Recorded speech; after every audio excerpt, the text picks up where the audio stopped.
back to we are great at that. For those listening, that was a comment made, not rolling. Welcome back to Lombardi Sweep, starting hot, and Sorry, yes, we're going. I didn't know We're what they were going. like. I'm sorry. We're live, baby, Yeah, and we're that live. is why we're here to tell you. By Trevor's request, go to volume1.org/best of and vote for the Lombardi Sweep podcast. I almost said the wrong one. Vote for the Lombardi Sweep podcast to win the best podcast award. You can vote for multiple. So while you're there, vote for the Lombardi or vote for the Flurry Sports podcast as well. Fast start here. I will drop the link in the chat 1 second. So wherever you are, click that link, sign up with as many emails as you have, log in with Facebook, do whatever you got to do what you want to do, and vote for the Lombardi Sweep podcast, vote for the Flurry Sports podcast, and you have until Friday to vote. We will win best podcast this year, and we'll have a live award show, and it will be obnoxious. It will be perfect. It'll be as great as you can imagine it will be. It'll be better than that. We'll live stream it. Yawning while you're saying it's going to be great. I know. It's not selling it very hard. I'm sorry. If you don't, there is a non-zero chance that I die. These are facts. These are the the prices we pay.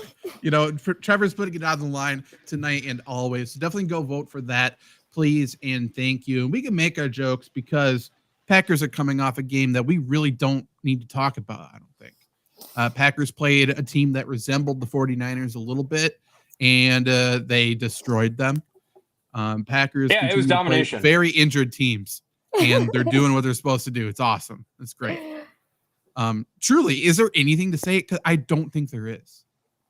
I was at the game, and I got some hand warmers going, and they were still going when I got home. And I'm like, well, I'm gonna put these in my pocket when I go to bed to stay warm. And I fell asleep on one of them, and now I got a big burn on my chest. With pockets on your shirt?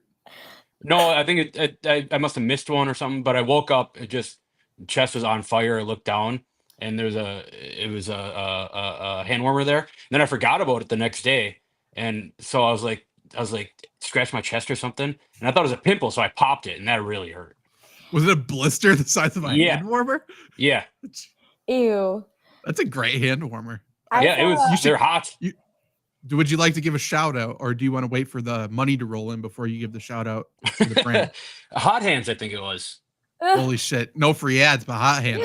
Sponsor Luke, and he'll mail you the medical bill if it gets infected, I guess. Yep. I saw a lot of first timers posting. I haven't really been posting myself on Twitter, but I've been sneaky on Twitter and just scrolling through. I saw a lot of first timers at Lambeau, and they were in regular sweaters and that's what I wore. Vans.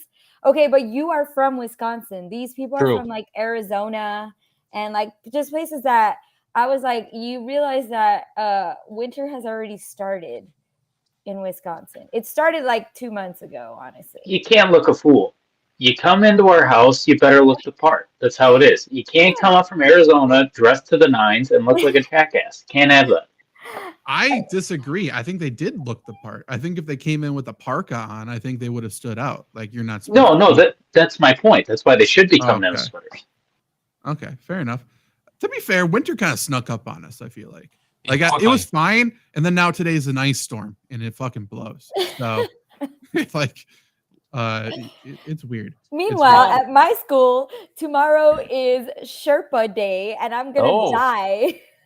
There you go. It's going to be 70 degrees. Everyone is wearing Sherpa Day. For Spirit Week, we're all going to die. That could be 2 Lombardi Sweep members down within the course of 2 weeks. So we have Santa Hat Day tomorrow. Santa Hat Day. I have a Colorado Buffalo Santa hat that I got when I was a kid. Really? Yep. Why?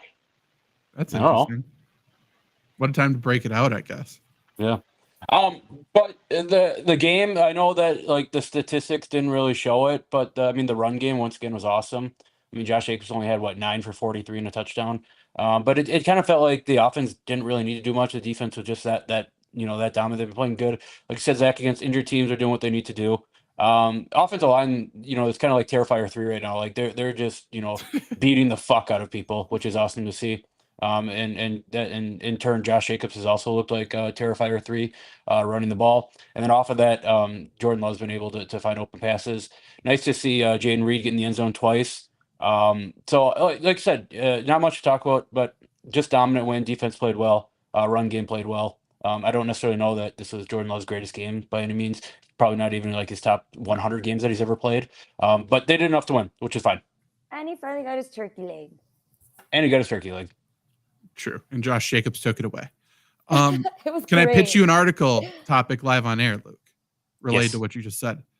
What if you did an article that was the Packers season explained by Terrifier 3 GIFs? Love it. I feel like there's something there. It's Yeah. a very niche article Yeah. for 5 people. But you know what? I think it will hit hard for the 5 people. And the who- 4 people are right here. That's true. There's one more. If, People if, love it. if Terrifier 3 doesn't win Best Picture at the Oscars, I don't even know that can be an award show anymore. That's very true. And if we don't win Best Podcast at the Volume 1 Awards, I might burn the whole place down. Right. And that is a threat. So Right. it is what it is at this point. The choice is yours, Volume 1. Will you name us the champions or not? The one thing I will say about this game and about this entire season, I suppose, that doesn't necessarily show up on stat sheet is Daniel Whelan, the punter, the upcoming free agent, has been possibly the MVP of this Packers season. Weapon. He is so damn good. He flips the field, and then that initial very high, great punt while it was windy at Lambeau, obviously swirling in the air, that was muffed.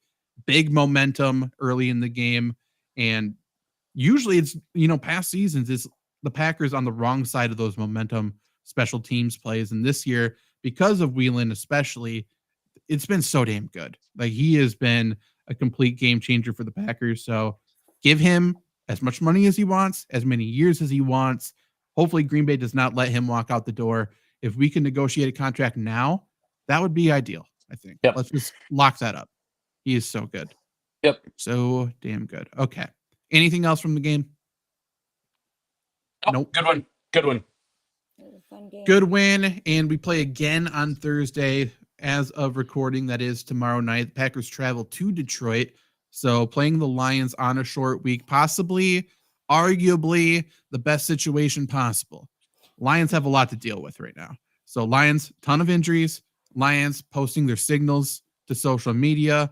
And that's not necessarily the biggest deal, but if the Lions either choose to completely change their signals, that's a lot to do on a short week. And if they choose to ignore it, then the Packers have confirmation on what those signals mean. So very interesting situation there. One of these teams is probably spending too much time on this news story, and it's possibly both of them. So it'll be interesting to see how that plays out tomorrow night. But regardless, Lions have like 19, 20 people on IR, and the Packers continue to play JV football teams, and it's fantastic.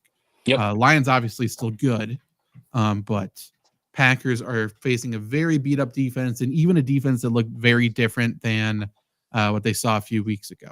So I love that. Coming into the game, Lions are favored by 3.5, 51.5 over under. Ooh, that's high. That is high. I think it's abnormally high, and dare I say too high. Injury report for the Packers. What up, Nino? What up, Nino? Obviously game tomorrow, so we have the players ruled out already for many of them. So out for the Packers is Jair, still with his knee. He did practice in a limited fashion early in the week, though. Corey Ballantyne is also out with a knee injury, so a couple corners there. We got Romeo Dobbs is still out with a concussion, and Edgerrin Cooper, rookie linebacker, still out with a hamstring injury. Aaron Mosby it says game day concussion protocol evaluation. Does not say concussion, and it says unspecified. So no idea, but also doesn't really matter. LaFleur taking the Shanahan route of reporting injuries. I guess, but only for one guy and a meaningless guy. So unsure. Otherwise, I think everybody else should play. I think the only true questionables may be maybe Colby Wooden on the defensive line. I think he's fine, though. I think he should play. For the Lions, they have 4 people out aside from their long list of IR. Taylor Decker, tackle, out. Huge. That's awesome. Yes. Josh Pascal, D-end, knee, out. That's great considering they already don't have a pass rush and their defensive line's very hurt. Along with that, DJ Reader, D-tackle, very, very good. He is out. That hurts the run defense a ton. And then Levi, not going to pronounce it. He's also a D lineman who is out. So just looking at that with all the injuries the Lions already have on D-line, with the injuries they have right here, very, very, very easy to say their run defense is suffering. And the Packers obviously want to run the ball. This is shaping up great for the Packers. That's my big takeaway. What about you guys? Yeah. Can I add into something on that? Because that's mine as well. Yeah. This is a game where it feels like Zadarius Smith is only going to go after Jordan Love and just not play the run game at all. So I would imagine outside runs are going to work magically in this game. Probably. Yeah. Yeah, I think that's very fair. Pater, shout out to you. If we don't win, it's rigged. There's no justice in the world. Frame this. I fully agree. I do sincerely appreciate you voting. Thank you very much. Peter, I'll tell you what. If we win, Zach will shout you out during the speech. Add him to the list. I was going to say Legit. pizza party, but Trevor's over there dying. So Now I got something in my eye. I'm just getting attacked from all sides, man. Trevor's crying. He's so touched by you voting, Pater. Oh my gosh. I said pizza and everything just... That's true. That is true. Trevor, not a pizza guy. No, notable, not a pizza guy. Hey, listen. At least I wasn't the one in this household that ordered a Hawaiian pizza. All right. Nothing wrong with Hawaiian pizza. Yes, sir. You, Trevor, you're the one. There's something wrong with you. You're right. There is a lot wrong with me, but yes. Yeah, Hawaiian pizza bad. We don't even need to get into that. Anything else about these injuries specifically? Packers, I think, is pretty expected, other than I think a lot of people thought Romeo Doubs probably could have made it back, but he did not. Yeah, I mean, obviously Romeo Doubs out is going to be, it's going to hurt anytime he's out. So Green Bay's got to find, if they find themselves in a 3rd and 8 to a 3rd and 12 situation, like who's the go-to guy? Is it going to be Tucker Kraft? Is it going to be Jaden Reed? Is it going to be Christian Watson on deep passes? Like I think that's obviously the key is to not get in those situations, but when you get in those situations, I think that'll be probably one of the most interesting things for me to watch in this game. I don't think it's an injury really, but talking about availability, Jamison Williams wasn't here last game. Now he is. Now, obviously, again, the Lions still have a lot of problems injury-wise, but, that pretty much was an injury last game, and they will definitely love to have him back for this game. Yeah, just looking at both sides, just reading the injuries versus what the other team wants to do. Lions run defense very beat up. Packers want to run the ball. If the Packers get ahead early, very clearly this favors the Packers. On the Lions side, Lions want to run the ball, but the Packers have 2 cornerbacks down. They are very beat up in the secondary and stuff like that. So with Jamison Williams back as well, like they should be able to pass all over the Packers. So 2 things that do work in favor of the offenses, and maybe that's why we do see that high over-under. I just still think it'll be a relatively sloppy game, and I think there's going to be a lot of running, and I think the clock's going to keep moving. So I think possessions could actually be very... I mean, maybe I'm wrong. Maybe it's a 30-30 game, but I feel like just don't turn the ball over, because I think possessions could end up being scarce here. It feels like a game where possessions can go like 4 or 5 minutes at a time, 5, 6, even 7 minutes. It's like we said on the fantasy football show. Like I think both teams can probably run the ball pretty effectively here. And as you just stated, I mean, both teams want to run the ball effectively. So yeah, I would imagine long sustained drives for both teams. Do y'all think it's going to be close? I think it's going to be close. And also, it's like Packers obviously want to control the clock because Lions offense has been one of the best in the league. So you want to, use the entire play clock, control the clock. Lions, like their defense is so beat up, they don't want to put their defense on the field. So they want to do the same thing. So truly, 7-8 minute drives, if it's sustained, even if it's a really good offensive game, I think it could still be low scoring for that reason. So it's going to be interesting. It's prime time. So we could see some Dan Campbell bullshit. I say that in the most loving way possible in terms of because we love him here. We do love him, but like it could be a fake punt, could be anything of the sort. Penei Sewell throwing passes. Oh god damn! He has an 85 overall card in Madden now. Good quarterback. There's so many people bitching about how that was a stupid play that they ran. Imagine thinking it's a stupid play getting the best player of the football. Right. Like, what are we doing? He is. You know what the best part about? He didn't get tackled. Right. The best part about those plays too is if he makes the pass, those same people are suddenly saying it's the best play call he could have ever made. Probably. And by the way, he will make the pass next time. He's gonna let it rip. He will not be afraid. I think that I could watch a show of Penei Sewell stiff arming cornerbacks. Oh god, so good. So good. I mean, he might be able to do more damage to D-backs with the ball in his hand than as a blocker because of the current rules. Mm-hmm. And that's scary to think. And awesome to think. Nino, I see you asked some fancy questions. I'll get to those. We'll get to those after we give our Packers predictions, just so other Packers people can dip out if they don't want to talk fantasy. Key to the game for me. It's going to be the same. That my kids pass their test. Okay. My key to the game here is going to be probably the 8th time that I've said this, going against the Detroit Lions on the show. It's like, right, just send the house to Jared Goff.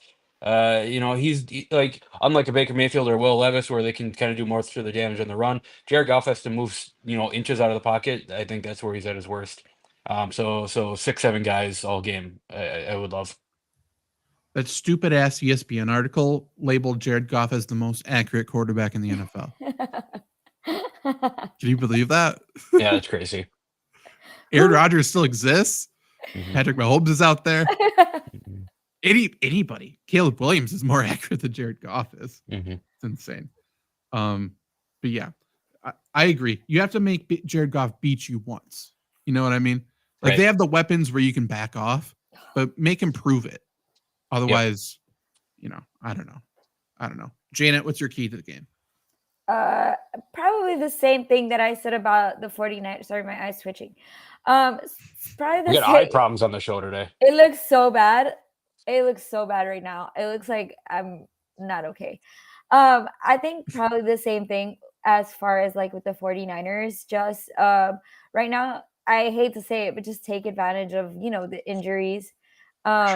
I think that's going to be, I think they did a really good job of taking advantage of the 49ers because they were all beat up. So just do the same thing for the Lions and also try not to get injured because we're so close to the end of the season. And I think, that field we're pretty known. I think players are pretty known to get injured on that field. To your point, Janet, about not getting injured, for as weird as it is, probably Detroit and Green Bay are both in the playoffs. Like, this division game does not really mean a whole lot. Of course, you want to win the game, right? It's a division game. But in the grand scheme of things, I mean, yes, you want to win, but like Detroit's going to win the division, Packers are going to make the playoffs. That's what it's going to be. I don't disagree, but I mean, Packers are third in the division. You need the wild card. Correct. The thing is, Minnesota just keeps winning games is the issue here. Agree. Fully agree. Yeah. They are. But until they lose, I mean, it's like it is what it is at this point. They're probably going to be a first round exit in the similar way that they were to the Giants a couple of years ago. But, yeah. That Daniel Jones got $160 million off of. Yep. And now he switched sides. Yep. Turncoat. He's on the Vikings. Trevor, key to the game. It's stupid, but you gotta make the most of your opportunities. Like last time we played the Lions, it was 7-3. Yeah. McManus shanks a field goal. Lions score a field goal, and then they get a pick six. And the game was over at that point. The Packers defense did a very good job in the second half in terms of limiting points, but they just couldn't score. So you got to score points. Like anytime you can hold the Lions at 24 points, you should be winning that football game. You just should. So if the Packers defense is playing near or at the same level, like you got to put up points. I think 27 is the number here. Whoever hits 27 first is going to win the game. I don't think that's anything shocking, but you got to make the most of the opportunities. And like I always say with Dan Campbell, he's going to pull some shit out of his ass. And again, in the loving way possible. When he does, you got to be ready and you got to stop it. Because if he makes those plays, you will lose. If he doesn't make those plays, you have a really good chance of winning because of those momentum swings. That is true. Another thing I didn't bring up earlier, apparently Tucker Kraft is like headhunting for Brian Branch in this game. Or not Brian Branch. Oh, yeah, I saw that. The safety. Brian Branch. Kirby Joseph. Oh.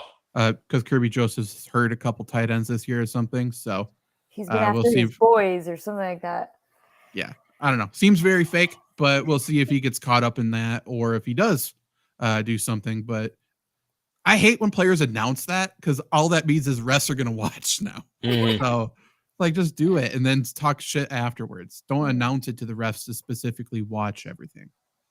Also, I mean, we got to watch Brian Branch, though, too.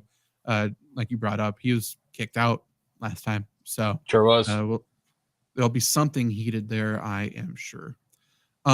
My key is just limit those self-imposed mistakes. Lions and Packers are so even with this the past 3 games. Lions and Packers both committed just 5 penalties per game past 3 games. Each have committed 1 turnover across their last 3 games. That's why the Packers are winning right now. They're just not giving the ball over, turning the ball over finally. So this is a team you can't make mistakes against because Lions the entire season haven't been making mistakes. They run the ball so well, they're not really going to be throwing picks, most likely, assuming they're running the ball well. So, I mean, can't get behind early, can't just give them the game early like Trevor was talking about. If it stays close at that point, that's when the depth, the tired legs, the everything gets exposed on Detroit. Like they don't have depth right now because they have so many injuries, they have inexperience. So force them to be playing their starters and to be playing their top guys for 4 quarters. Don't give them excuses here. Like, keep this game a 4-quarter game, please. Nino saying Amon-Ra, Whoop, and McKinney. Amon-Ra hides in the slot, so he probably won't go against McKinney. If he's a good receiver, he'd go outside, but he's not. He doesn't even know how to spell Green Bay correctly. What do we really expect from him? No, but he does have a really something podcast with his brother that I'm sure a lot of people listen to because they're so entertaining. They're not going to win the Volume 1 award. They weren't even nominated. You're right. Scumbags. I can promise you that. I will take shots at, I don't even know the name of their podcast. No idea. I'll find out the name. I'll take shots during the award speech. So definitely vote for us. Let's give our predictions again. Detroit is favored by 3.5, 51.5 over under. Janet, you've been pretty dead on for a few of these this year, so you go first. Yeah. Okay. I was actually thinking about this 17-21. I think it's gonna be extremely close too, just because I feel like you said, like silly mistakes the Packers like to make. Despite the fact that they need to take advantage of these injuries, they, like you say, they like to kind of put their foot in their mouth. In their mouth. Yeah, they like to put their foot in their mouth. Hand, foot, and mouth disease. They literally have like, hey, you could totally win this game. Oh, but they end up stopping themselves. So I think they might hit a few bumps in the road, but other than that, I think it's going to be pretty close. But I still think the Packers are going to win. I like it. Yeah, I agree with you, Janet. I've kind of, as the theme of the season's been going, I've been taking the team that I think's been playing better. Like, I think Green Bay's been playing a little bit better football than Detroit as of recently, and injuries have to do with that, right? Packers playing against teams that are injured. But I'm going to keep riding the hot hand here. I agree, Janet. I think it's a close game. I think like 51.5. If anyone's betting that over, that's like the biggest sucker bet I've ever heard in my life. Yeah, which kind of makes me think it's going to go over, but no, I'm not. No, but I'm going 24-21. I'll go Green Bay on another McManus game winner. Make it fun. You talk about sucker bets. My prediction is that it's going to hit the over. So that's nice to know. Like everything is saying Packers, right? Everything inside is saying the Packers are going to pull this off. For me, no Jair. Jameson is just a little too much to be able to tilt it at Ford Field. So I'm going to go Lions 27-26. But it's going to be a good game in terms of close score. It might not be a good game, but it'll be close. My entire focus is on that tackle for Detroit. Taylor Decker being out is such a big deal. And if the Packers can get pressure on Jared Goff, I think they win. I don't know if they can do it. And like Lucas Van Ness has been playing so damn good the last couple of weeks. Can you just guess how many snaps he played out of 71 last week? 21. He played 22, I think. Yeah, like he's crazy. playing good, and he's not even playing snap. Like, why don't we play him more? It really doesn't make, especially in a game last week where it's pin your ears back and go rush the passer. They were completely in charge. I don't know why he wasn't playing. So I can't reward bad behavior. I have to pick the Lions. Like I do think the Packers win, but I can't do it publicly. So I'm gonna go something weird. 22-19 Detroit. I think it's gonna be under. But like I fully agree Packers are playing better football right now. And I think Detroit has too many distractions. I just think Packers will end up overthinking something or just making a bad decision. I think that's what it comes down to, especially in prime time. Anything else we want to say before we get to Nino's questions here? Okay. Fantasy questions. Quick. Really wanting to make the move to get Bijan before playoffs start. Oh, he still has trades. That's interesting. Sent out for an offer of James Cook, Brian Robinson for Bijan, but he countered with Chase Brown and Cook for Bijan. I would not that's give better. up that. I think that's better than Brian Robinson. I don't know if I agree. In a vacuum, I'm taking Brian Robinson over Chase Brown any day of the week. I'm not sure if I agree. I think the Bengals are scoring too many points right now. Yeah, I don't agree. I'd rather throw out Cook and Brian Robinson. But the only person's opinion here who matters is Janet, who does not play fantasy football. So the Oracle, as some may say. I do. I'm just not very good at it. I'm like 2-10. Somebody doesn't watch our podcast, right, Zach? True. So okay, in my defense, I forgot that I was in the league. Yeah, I hate when that happens. That does hurt. Yeah. I was like, oh yeah, I was doing this thing. So which side of the trade would you rather trade Brian Robinson or Chase Brown? Robinson. I will say I don't know if I value Bijan Robinson that much higher than James Cook. Yeah, I was going to get to that as well. Yeah, so I don't know. Also, I mean, you sent out an offer if you want to do Robinson for Chase Brown and James Cook. You're down a running back this week. That's true. That's true. I assume he's not really pressured to win this week. And he posts his other running backs there, but it doesn't make a difference to me. Yeah. And then Martin, if you are still watching, he has Sam Darnold, picked up Jordan Love from waivers, rest of season PPR. Not this week. I'd rather have Darnold. Yeah. I have Jordan Love and he's all right. It's just he really has like either has his game or he doesn't. He's not consistent, so it kind of sucks. I mean, Jordan Love's like as a fantasy player, it's like the same thing as a real life player. You either playing really good or you're playing bad. You're like just average. He's either Aaron Rodgers or Brett Favre. He's average. Counterpoint: it is Toyotathon, and he plays well during Toyotathon, according to me times. So, is that true? Yeah, apparently, like he does very well during Toyotathon. So yeah, that's the whole gig, like the memes and stuff. Fully missed that, but yeah, I fun. also missed it too, Zach. Yeah, although who knows? He might be a little bloated from that turkey leg, so we don't know. Or that would protein. It would be very, I'll say very Jordan Love to complain about not getting the turkey leg and then just getting sick off of it the next year after he finally gets it. It does feel like a very him thing. Turkey is very lean protein. You guys ever watch Survivor? Not if it's stuffed with a duck and whatever else. Chicken. I do watch Survivor. Like back in the old days, when they would like they didn't eat anything and then they got a meal and they would just instantly throw it Oh, I out. know. That was the best We were Survivor. talking about throw it with Trevor's over there dying. Yeah. That's fair. I'm just trying to put in the shift. Martin did stick around, or he had perfect timing to come back. So either way, shout out you. Best bench PPR stash, a Benny Conda or Bigsby, for sure a Benny Conda. Boom bust in terms of will he have value or not, but I would take that bet. Anything else before we get out of here? Yeah, Vote for us.